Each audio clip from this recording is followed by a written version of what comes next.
आकाश जी USA से। राधे राधे महाराज जी, आपके चरणों में कोटि कोटि प्रणाम। महाराज जी, जब किसी साधक को भगवत साक्षात्कार होता है तो क्या उसकी पूर्ण मुक्ति निश्चित हो जाती है, और क्या मन के विकार काम क्रोध पूरी तरह जड़ से खत्म हो जाते हैं या शरीर रहते तक बने रहते हैं? हाँ, बहुत ध्यान से सुनना तो समझ पाओगे। साधक जब साधना करता है तो उसके अंदर भोगों की चाह रहती है। भोग का सानिध्य प्राप्त होने पर गिरने के चांस रहते हैं। जब भगवत साक्षात्कार हो जाता है तब ये भोगाकर्षण खत्म हो जाता है। भोगाकर्षण नहीं होता।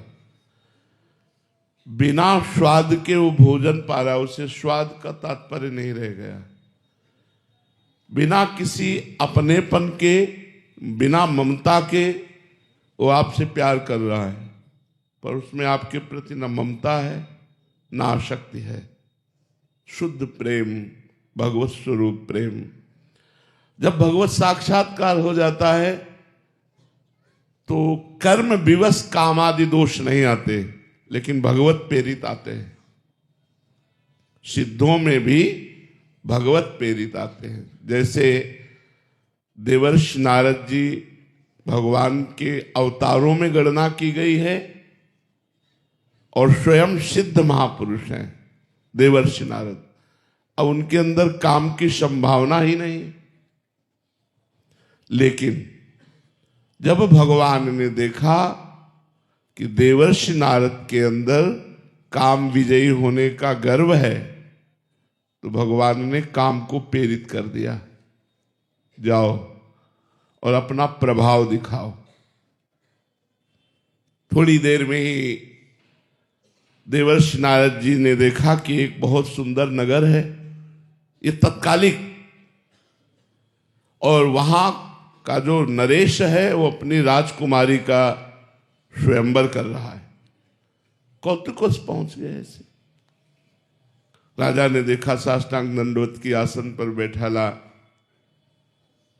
जब अर्चना वंदना हो गई तो अपने परिवार के जनों को प्रणाम करवाने की प्रक्रिया शुरू की।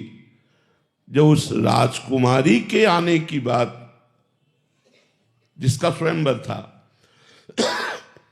जे ही देवर्षि नारद जी ने उसको देखा, काम पीड़ित हो गए।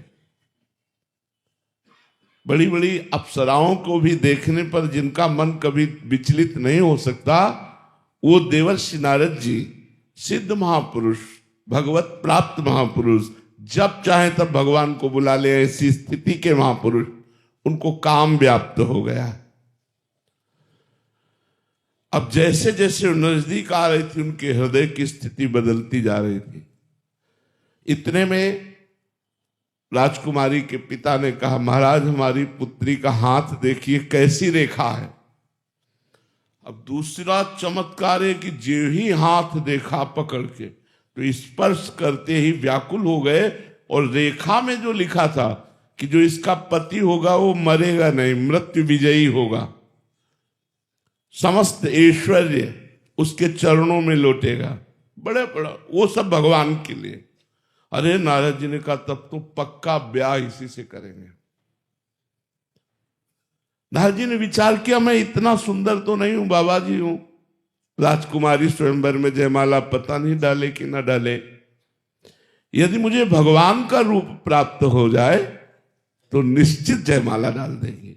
देखो, भक्त किसी भी स्थिति में माया से कितना भी ठगा जा रहा हो, उस समय भी भगवान में ही रहता है। ये भक्त की महिमा होती है। कितना भी माया अपना प्रपंच फैला रही हो, उस समय में भगवान का आश्रय रहता है। देवर्षि नारद जी एकांत हुए और भगवान को पुकारा। पुकारते ही भगवान प्रकट हो गए। भगवान से कहा कि प्रभु,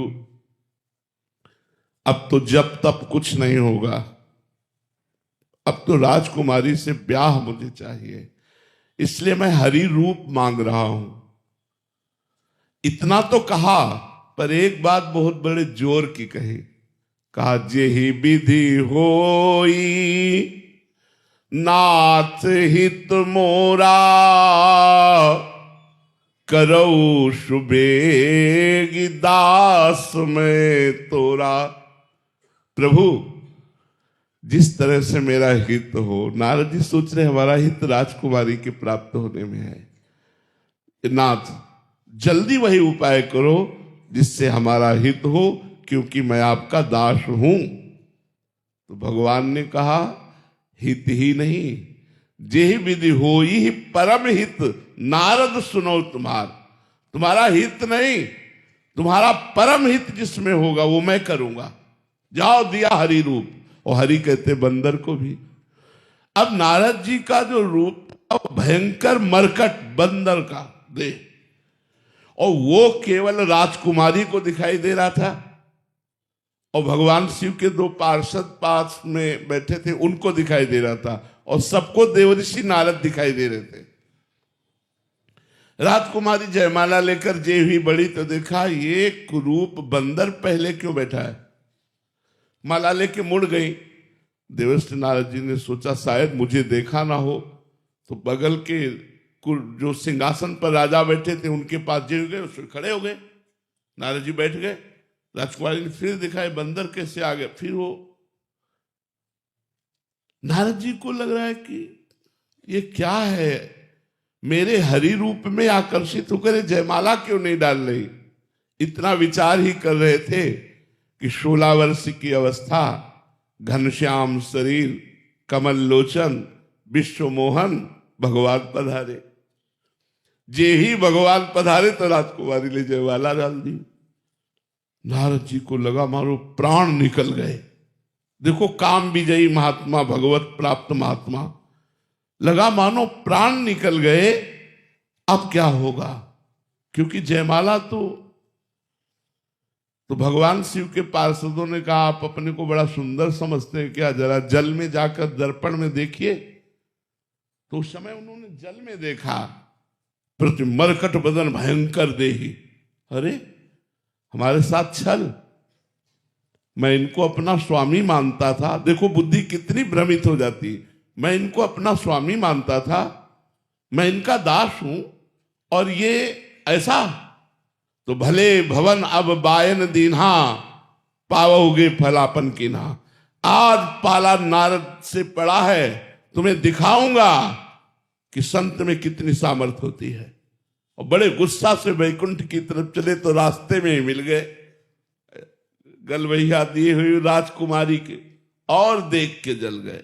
कहा जाओ मैं साप देता हूं, जैसे मैं नारी के वियोग से दुखित हो रहा हूं, ऐसे तुम रोगे और दुखी होगे नारी के वियोग में। और जो मुझे बंदर की देही दी वही तुम्हारा सहयोग करेगी। जब साप दे दिया तब हरि माया दूर निवारी, तहा न रमा न राजकुमारी। जी भगवान ने माया हटाई तो न राजकुमारी जन लक्ष्मी जी कोई। अब देवर्षि नारद की बुद्धि शुद्ध हुई। अरे त्राहिमाम शरणागत प्रतिपाल, ये प्रभु मैंने क्या किया, आपको शाप दे दिया। मम इच्छा कह दीन दयाला। भगवान ने कहा सब मेरी इच्छा से हुआ है, जाओ जपहु जाय शंकर सतनामा, होई हृदय तुरंत विश्रामा। क्योंकि भगवान शंकर की बात नहीं मानी थी। भगवान शंकर ने मना किया था कि अपने को काम विजयी मत समझो, और ये काम विजय की वार्ता भगवान से मत करना जाके। तो जो सिद्ध पुरुष हैं, जो अवतारी पुरुष हैं, इनमें स्वाभाविक काम प्रवेश नहीं करता, इनमें भागवत प्रेरणा से काम प्रवेश करता है। क्योंकि भगवान के निज दास होते हैं। जैसे देवर्षि नारद जी जैसे महापुरुष, तो ऐसे सनकादि भी महापुरुष हैं। अब वैकुंठ पधारते हैं और जय विजय रोक देते हैं, तो रुके रहना चाहिए भाई। अगर कोई गेटमैन रोक रहा है तो सभ्यता ये है कि आपको रुकना चाहिए, आपको लड़ना नहीं चाहिए। ये सिद्धांत समझना चाहिए। अगर द्वारपाल रोक रहा है तो आपको रुकना चाहिए, फिर प्रार्थना करनी चाहिए। फिर रोक रहा है तो फिर प्रार्थना करनी चाहिए। लेकिन उल्टा हो गया।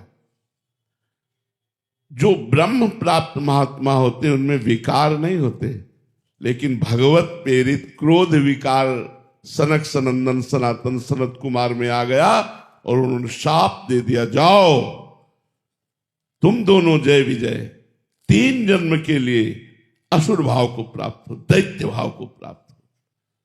तो देवर्षि नारद जी में काम, सनकादि में क्रोध।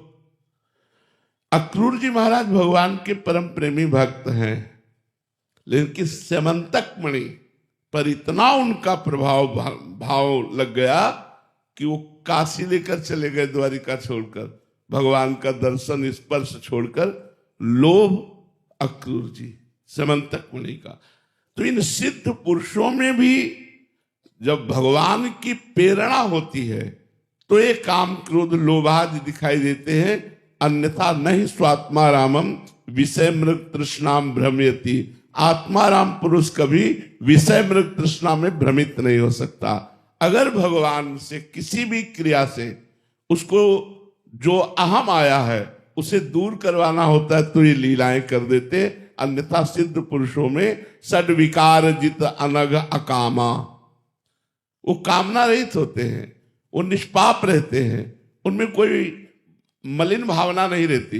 भगवान के निर्मल चरणों का जो चिंतन करके उनको प्राप्त हो गए हैं, उनमें मलिन भावना की संभावना नहीं। पर ऐसे में भी अगर कहीं अहम जागृत हो गया तो फिर विकार आने की संभावना है, वो भगवत प्रेरित विकार आते हैं। आप समझ पाए?